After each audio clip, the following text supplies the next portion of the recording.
Okay, so there's a lot of underrated movies out there. Or are you ever just going through? I don't have cable, but kind of just maybe going through Netflix or even just channel surfing. You find like an old movie that you kind of haven't seen in a while, and you think like, oh man, this is a great movie.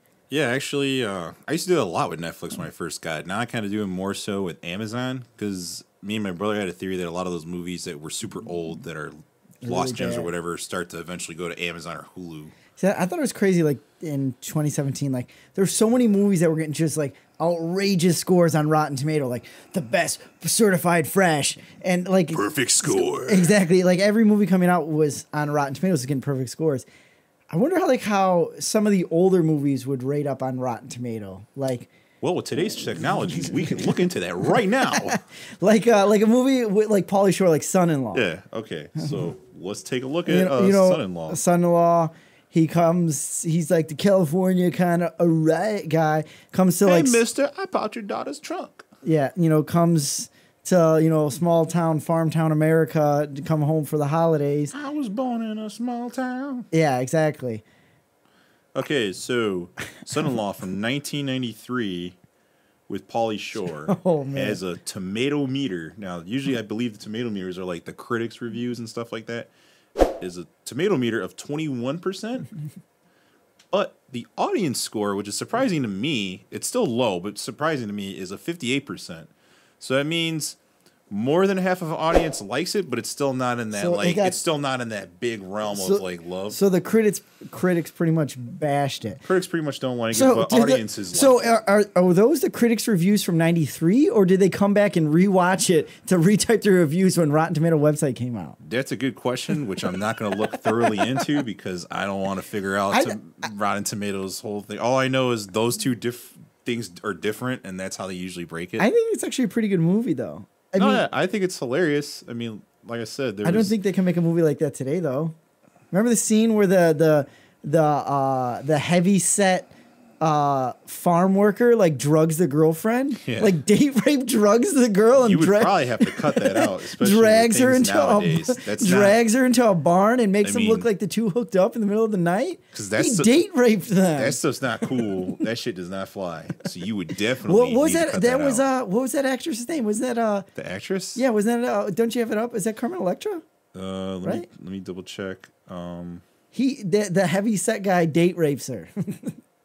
And then date rapes Pauly Shore and makes them look like they hooked up. Oh no! Why is he giving me? I don't want to look at Pauly Shore's profile. No, pull that up. I'm pretty sure that's who it is. I'm going back to Son-in-Law, and then let's see. Okay, so no, what was that actress's name? That's what I'm trying to find out. I remember that actress's name. It should have the. Okay, so let's see. What was her character's name? I don't remember. She was like a brunette, round face. So there's Pauly Shore.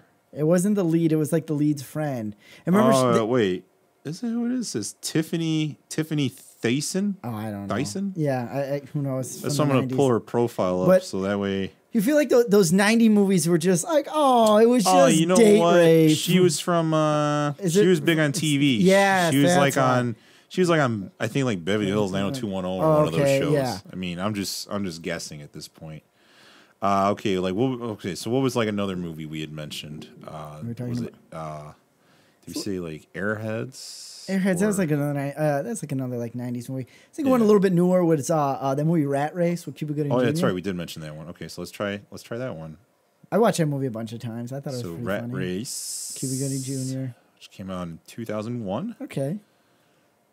So now that's about almost. That's coming up on 17 years old. Yeah. It's barely about to graduate high school. Man, this has a pretty good. What's the pretty good turnaround. So, tomato meter is a little bit better than Son-in-Law, but still not great with a 44% from the critics' review. Yeah. Audience score is a 64%, which is good on this scale because I believe anything over 60 is usually good. Because so how do you get certified fresh? Because like the audience score shows a good fresh batch of popcorn rather than a rotten fresh batch of popcorn. I believe the way you get certified fresh is I think anything over 60% is how they work. At least that's how I've seen it. So I don't think I've ever seen anything that's like 55% go over the tomato. So for you, which movie do you like better, Son-in-Law or Rat Race? I would say Son-in-Law. Son-in-Law? Rat Race, I've seen it once or twice. There's just nothing too memorable. There's a couple memorable reference. The part I remember is that I can't remember the actor's name, but he has like he just like pierced his tongue and is like struggling to talk and stuff. Is that he's with Seth Green, right? Yeah. Like, and then they I do remember crash. when They pull down the the tower at the airport. I remember we can fly when out Las Vegas. This is John Lovitz, I think, who's in it. He's got like his family, and they go to that like Nazi museum, and then he goes to that thing with the car, and he burned his tongue, and he's got like the little mustache thing. Yeah, that's a pretty good part. I remember that part. Okay, what's another one? You want to go like an older movie, like old? We can go old. All right, how about like a good movie that we would definitely think should probably rate really high, which I think I hope it would rate really high, and there would be like Blues Brothers. Okay, let's check a movie like Blues Brothers. I feel like that is like an all-time classic for anyone and especially anybody from Chicago. At first I thought the only option it was giving you was Blues Brothers 2000. And then you're just gonna stop using Rotten Tomato. Like, why would I want to look at anything on here anymore? This thing is like almost near perfect. If this came out nowadays, this would be certified fresh. Really? Because the tomato meter, critic review, is 85%. Wow.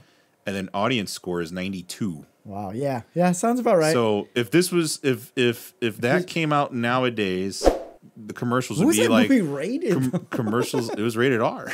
Was it? Yeah. I was watching that movie as probably like an 8 or 9 year old kid. I had been about the same age, maybe a little slightly younger, but maybe about the same age when I first was introduced to Blues Brothers. There's really no but I think sex in there. It's just kind of violent. I don't think there's sex.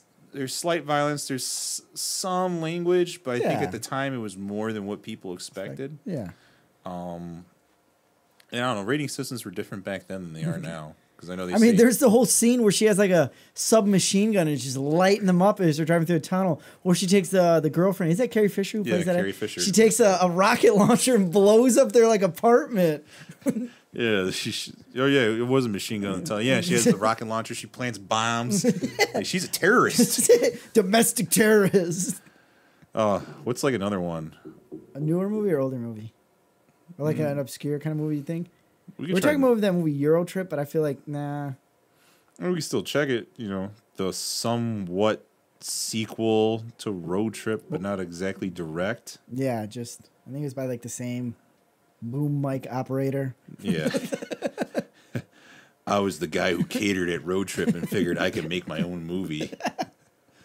Let's see what this. Euro Trip. He's damn. This is a what? Oh, dude. You know what that movie's about? Now thinking about it, he was thinking he was getting catfished the whole time. Remember, he's talking to he's talking to that girl from Europe. That's kind of, and then his brother thinks it's a guy because his name's like Mika. Now I kind of feel like the movie Sex Drive stole that idea, but just based it in Illinois. I don't remember. That was the one. I know the movie, but I don't remember what happens at the end of it now. It was what happens at the end is the girl ends up being real, but she ends up being like someone who works with a guy to rob and mug people. So do you think Neve and Max from Catfish watched like Euro Trip and Sex Drive as younger before they got their show? Like that could have been how they got their idea. They've probably definitely seen the movies. That could have been how they got their idea. Like, you know what? Does this happen in real life, but like worse? So how did he like nothing good happens? Like that movie Euro Trip, what year did it come out? It came out in 2003. 2003. So 2 years after Rat Race. That's way before Tinder and Plenty of Fish. So Rat Race is going to be 17. This one's going to be 15. Maybe not Plenty of Fish, but that was way before Tinder. So the tomato meter on this critic review is 46%. So it's got the green. But it's got the audience score of 75%, which means, according to audience, it's certified. So, man, some of the stuff you find around Tomatoes, man. Surprising. I definitely think you should just watch movies you like, and sometimes don't worry so much about the reviews that other people think. Like if you like that movie Mother, there must be something wrong with you. I haven't seen it yet, so if you can understand the movie Mother, I've watched plenty of reviews on it. Please let me know and comment any crazy movies or your theory behind the movie Mother in the comment section below. Bye.